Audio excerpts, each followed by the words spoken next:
ಮೈಸೂರು ರಾಜವಂಶದ ಆರಂಭಿಕ ರಾಜರು, ಶೌರ್ಯ ಮತ್ತು ಸ್ಥಾಪನೆಯ ಕತೆ. ಸ್ನೇಹಿತರೆ, ಹಿಂದಿನ ಎಪಿಸೋಡ್ನಲ್ಲಿ ನಾವು ಮೈಸೂರು ರಾಜವಂಶದ ಆರಂಭ ಮತ್ತು ಅದರ ಹಿನ್ನೆಲೆಯ ಬಗ್ಗೆ ನೋಡಿದ್ದೇವೆ. ಇದು ಅದರ ಮುಂದುವರೆದ ಭಾಗ. ಈ ವಿಡಿಯೋದಲ್ಲಿ ನಾವು ಮೈಸೂರು ರಾಜವಂಶ ಸ್ಥಾಪನೆಯ ನಂತರ ಏನೆಲ್ಲ ಆಯಿತು, ಕೇವಲ ಒಂದು ಚಿಕ್ಕ ಪ್ರಾಂತ್ಯದಿಂದ ಶುರುವಾದ ಈ ರಾಜ್ಯ ಹೇಗೆ ವಿಸ್ತರಣೆ ಆಗ್ತಾ ಬಂತು, ಈ ಸಣ್ಣ ರಾಜ್ಯವನ್ನು ಒಂದು ಶಕ್ತಿಶಾಲಿ ಸಾಮ್ರಾಜ್ಯವನ್ನಾಗಿ ಮಾಡಿದವರು ಯಾರು, ಆರಂಭಿಕ ರಾಜರಿಗೆ ಇದ್ದ ಸವಾಲುಗಳೇನು, ಇವರು ಮೈಸೂರು ರಾಜ್ಯಕ್ಕೆ ಯಾವ ರೀತಿ ಅಡಿಪಾಯ ಹಾಕಿದರು, ಹೀಗೆ ಅನೇಕ ವಿಷಯಗಳನ್ನು ಮೈಸೂರು ರಾಜವಂಶದ ಆರಂಭಿಕ ರಾಜರ ಕಥೆಗಳನ್ನು ಇಂದಿನ ಸರಣಿಯಲ್ಲಿ ನೋಡ್ತಾ ಹೋಗೋಣ. ಅದಕ್ಕೂ ಮುನ್ನ ನೀವಿನ್ನು ನಮ್ಮ ಚಾನಲ್ಗೆ ಸಬ್ಸ್ಕ್ರೈಬ್ ಆಗಿಲ್ಲ ಅಂದರೆ ಈಗಲೇ ಆಗಿ, ಹಾಗೆ ಪಕ್ಕದಲ್ಲಿರೋ ಬೆಲ್ ಐಕಾನ್ ಮೇಲೆ ಕ್ಲಿಕ್ ಮಾಡಿ. ನಮಸ್ಕಾರ ಸ್ನೇಹಿತರೆ, ಪಲ್ಲವಿ ಪಯಣ ಚಾನಲ್ಗೆ ಹಾಗೂ ಮೈಸೂರು ರಾಜವಂಶದ ಇತಿಹಾಸ ಸರಣಿಯ 2ನೇ ಭಾಗಕ್ಕೆ ಸ್ವಾಗತ. ಮೊದಲೇ ಹೇಳಿದ್ದ ಹಾಗೆ ಈ ಭಾಗದಲ್ಲಿ ನಾವು ಮೈಸೂರು ರಾಜ್ಯದ ಮೂಲಭೂತ ಶಿಲ್ಪಗಳನ್ನು, ಅಂದರೆ ರಾಜ್ಯವನ್ನು ಎತ್ತರಕ್ಕೆ ತೆಗೆದುಕೊಂಡು ಹೋದ ಆರಂಭಿಕ ಒಡೆಯರ ಬಗ್ಗೆ ತಿಳಿದುಕೊಳ್ಳೋಣ. ನೀವಿನ್ನು ಮೈಸೂರು ರಾಜರ ಮೊದಲ ವಿಡಿಯೋವನ್ನು ನೋಡಿಲ್ಲ ಅಂದರೆ ಅದರ ಲಿಂಕ್ ಡಿಸ್ಕ್ರಿಪ್ಷನ್ ಬಾಕ್ಸ್ ಅಲ್ಲಿ ಇರುತ್ತದೆ, ಅದನ್ನು ಕೂಡ ನೀವು ನೋಡಬಹುದು. ಯದುರಾಯ ಒಡೆಯರ್ ಮೈಸೂರು ರಾಜ್ಯದ ಸಂಸ್ಥಾಪಕ. ಮೈಸೂರು ರಾಜವಂಶ ಅಂದ ತಕ್ಷಣ ಮೊದಲಿಗೆ ಬರುವ ಹೆಸರೇ ಯದುರಾಯ ಒಡೆಯರ್ದು. ಮೈಸೂರು ರಾಜ್ಯದ ಸಂಸ್ಥಾಪಕರಾದ ಇವರನ್ನು ಕೇವಲ ಒಬ್ಬ ರಾಜ ಅನ್ನುವ ಬದಲು ಕನಸುಗಾರ ಅಂತ ಕರೆದರೆ ತಪ್ಪಾಗಲ್ಲ. ಏಕೆಂದರೆ ಯಾವುದೋ ಒಂದು ರಾಜ್ಯ ಸ್ಥಾಪನೆಯಾಗಬೇಕು ಅಂದರೆ ಅದರ ಹಿಂದೆ ಒಬ್ಬರ ಕನಸು ಇದ್ದೇ ಇರುತ್ತದೆ. ಕನಸು ಕಂಡಾಗಲೇ ಅದನ್ನು ನನಸು ಮಾಡುತ್ತಾ ಹೆಜ್ಜೆ ಇಡಲು ಸಾಧ್ಯ. ಹಾಗೆ ಯದುರಾಯರು ಅಂದು ಕಂಡ ಕನಸಿನಿಂದ ಇಂದಿಗೂ ಇತಿಹಾಸದ ಪುಟದಲ್ಲಿ ಮೈಸೂರು ರಾಜ್ಯ ರಾರಾಜಿಸುತ್ತಿದೆ. ಯದುರಾಯರು ವಿಜಯನಗರ ಸಾಮ್ರಾಜ್ಯದ ಕಾಲಘಟ್ಟದಲ್ಲೇ ಮೈಸೂರಿನಲ್ಲಿ ತಮ್ಮ ಆಡಳಿತವನ್ನು ಸ್ಥಾಪಿಸಿದರು. ಹಿಂದಿನ ಭಾಗದಲ್ಲಿ ಹೇಳಿದ ಹಾಗೆ ವಿಜಯನಗರದ ಸಾಮಂತ ರಾಜ್ಯವಾಗಿ ಮೈಸೂರಿನ ಆಡಳಿತವನ್ನು ಕೈಗೆತ್ತಿಕೊಂಡರು. ಬಳಿಕ 1565ರಲ್ಲಿ ತಾಳಿಕೋಟೆ ಕದನದ ಬಳಿಕ ವಿಜಯನಗರ ಪತನದತ್ತಾಗುತ್ತದೆ. ಆವಾಗ ಈ ಭಾಗದಲ್ಲಿ ಇಡೀ ರಾಜಕೀಯ ಚಿತ್ರಣವೇ ಬದಲಾಗುತ್ತೆ. ಈ ಟೈಮ್ನಲ್ಲಿ ಯದುರಾಯರು ಮೈಸೂರಿನ ಸ್ಥಳೀಯ ಆಡಳಿತದಲ್ಲಿದ್ದರೂ ದೌರ್ಬಲ್ಯತೆಯನ್ನು ಗುರುತಿಸಿದ್ದರು ಹಾಗೂ ಅದನ್ನು ತಮ್ಮ ಶಕ್ತಿಯಾಗಿ ಪರಿವರ್ತಿಸುವಲ್ಲಿ ಯಶಸ್ವಿಯಾಗಿ ಮೈಸೂರು ರಾಜ್ಯವನ್ನು ಸ್ವತಂತ್ರಗೊಳಿಸಿದರು. ಈ ಮೂಲಕ 1399ರಲ್ಲಿ ಸ್ಥಾಪನೆಯಾದ ಮೈಸೂರು ರಾಜ್ಯ 1565ರ ವೇಳೆಗೆ ಸ್ವತಂತ್ರ ರಾಜ್ಯವಾಗಿ ತಲೆ ಎತ್ತಿತು. ಆರಂಭಿಕ ಸವಾಲುಗಳು. ಒಂದು ರಾಜ್ಯವನ್ನು ಅಡಿಪಾಯದಿಂದ ಶಿಖರಕ್ಕೆ ಏರಿಸೋದು ಅಷ್ಟೊಂದು ಸುಲಭದ ಮಾತಲ್ಲ. ಯದುರಾಯರ ಈ ಹಾದಿ ಕೂಡ ಅಷ್ಟೇ ಹಲವು ಸವಾಲುಗಳಿಂದ ಕೂಡಿತ್ತು. ಸುತ್ತಲಿನ ರಾಜ್ಯಗಳ ದಾಳಿಗಳು, ಆಂತರಿಕ ರಾಜಕೀಯ ಸಂಘರ್ಷಗಳು, ದಳವಾಯಿಗಳ ವಿರೋಧ, ಆರ್ಥಿಕ ಸಮಸ್ಯೆಗಳು ಎಲ್ಲವೂ ಮೈಸೂರು ರಾಜ್ಯಕ್ಕೆ ಸವಾಲು ಹಾಕುತ್ತಿತ್ತು. ಆದರೂ ಯದುರಾಯರು ಎದೆಗುಂದಲಿಲ್ಲ. ಎಲ್ಲವನ್ನು ಸಮರ್ಥವಾಗಿ ಧೈರ್ಯವಾಗಿ ಎದುರಿಸಿ ರಾಜ್ಯವನ್ನು ಸ್ಥಿರಗೊಳಿಸಿದರು. ಇನ್ನು ಇವರ ವೈಯಕ್ತಿಕ ಜೀವನ ಬಗ್ಗೆ ನೋಡುವುದಾದರೆ ಇವರು ಜನವರಿ 20, 1371ರಲ್ಲಿ ಶ್ರೀರಂಗಪಟ್ಟಣದಲ್ಲಿ ಜನಿಸಿದರು. ಇವರ ಮತ್ತೊಂದು ಹೆಸರು ವಿಜಯರಾಜ ಒಡೆಯರ್. 1399ರಿಂದ ತಮ್ಮ ಮರಣದವರೆಗೂ ಅಂದ್ರೆ ಅಕ್ಟೋಬರ್ 1423ರವರೆಗೂ ಮೈಸೂರು ರಾಜ್ಯದ ಮೊದಲೇ ಸಾಮರ್ಥ್ಯ ರಾಜರಾಗಿ ಆಡಳಿತ ನಡೆಸಿದ್ದಾರೆ.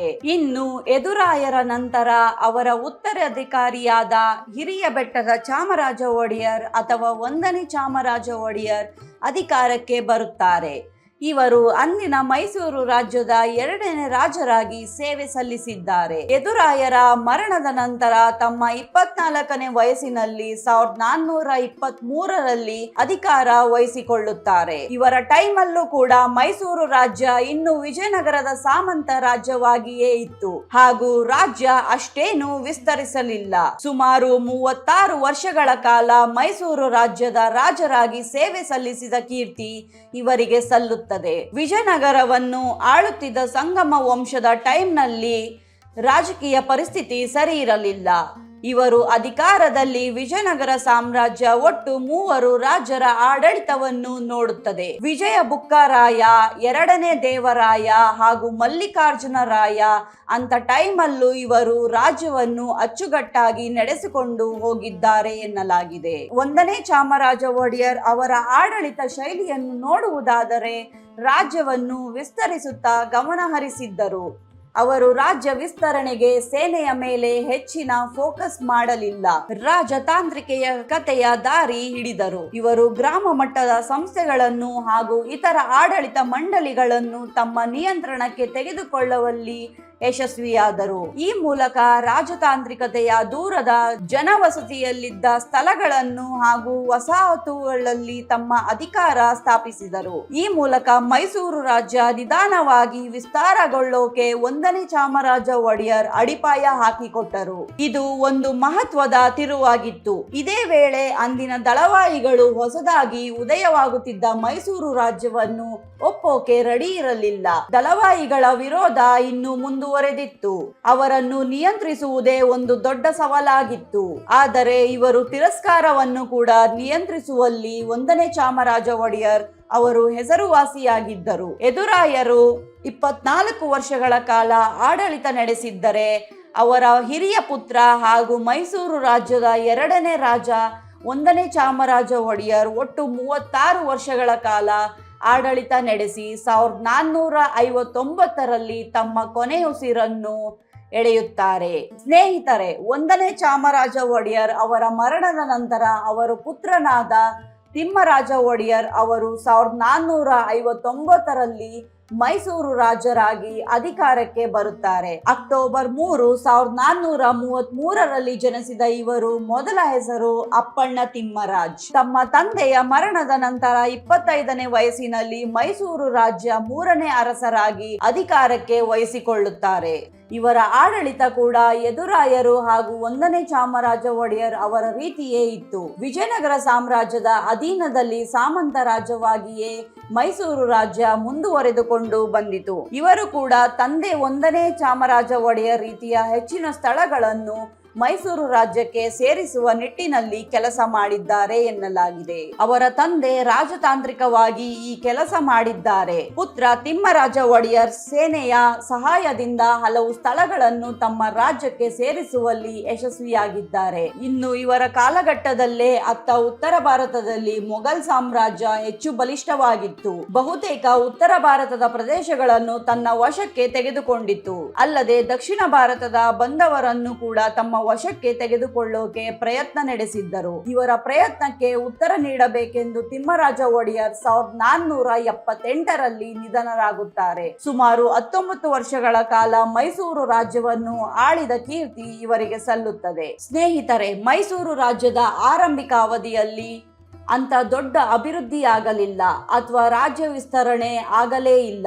ಯಾಕಂದರೆ ನಿಮಗೆ ಗೊತ್ತಿರೋ ಹಾಗೆ ಆರಂಭದ ಟೈಮ್ನಲ್ಲಿ ಅದು ಸ್ವತಂತ್ರ ರಾಜ್ಯವಾಗಿರಲಿಲ್ಲ, ವಿಜಯನಗರದ ಅಧೀನದಲ್ಲಿತ್ತು. ಅದರ ಬೊಕ್ಕಸ ಕೂಡ ವಿಜಯನಗರದ ಮೇಲೆ ಡಿಪೆಂಡ್ ಆಗಿತ್ತು. ಸಾಮಂತ ರಾಜ್ಯವಾಗಿಯೇ ಹಂತ ಹಂತವಾಗಿ ಬೆಳವಣಿಗೆ ಕಾಣುತ್ತಾ ಮೈಸೂರು ವಿಸ್ತರಣೆ ಆಗ್ತಾ ಹೋಯಿತು. ಆರಂಭಿಕ ರಾಜರಾಗಿ ಮೈಸೂರು ರಾಜ್ಯವನ್ನು ವಿಸ್ತರಿಸುವ ಹಾಗೂ ದಳವಾಯಿಗಳ ವಿರೋಧವನ್ನು ಮಟ್ಟ ಹಾಕುವ ಜವಾಬ್ದಾರಿ ಹೆಚ್ಚಾಗಿತ್ತು. ಯಾಕಂದ್ರೆ ಸುಮಾರು ದಳವಾಯಿಗಳು ಮೈಸೂರು ರಾಜ್ಯವನ್ನು ಒಪ್ಪೋಕೆ ರೆಡಿ ಇರಲಿಲ್ಲ. ಹೀಗಾಗಿ ಇವರ ವಿರೋಧವನ್ನು ಮಟ್ಟ ಹಾಕೋದೇ ದೊಡ್ಡ ಕೆಲಸವಾಗಿತ್ತು. ಆದರೂ ಆರಂಭಿಕ ರಾಜರು ಈ ಕೆಲಸವನ್ನು ಅಚ್ಚುಕಟ್ಟಾಗಿ ನಿಭಾಯಿಸಿದ್ದಾರೆ. ಈ ಆರಂಭಿಕ ರಾಜರು ಮಾಡಿದ ಕೆಲಸ ತುಂಬಾ ಮಹತ್ವವಾದದ್ದು.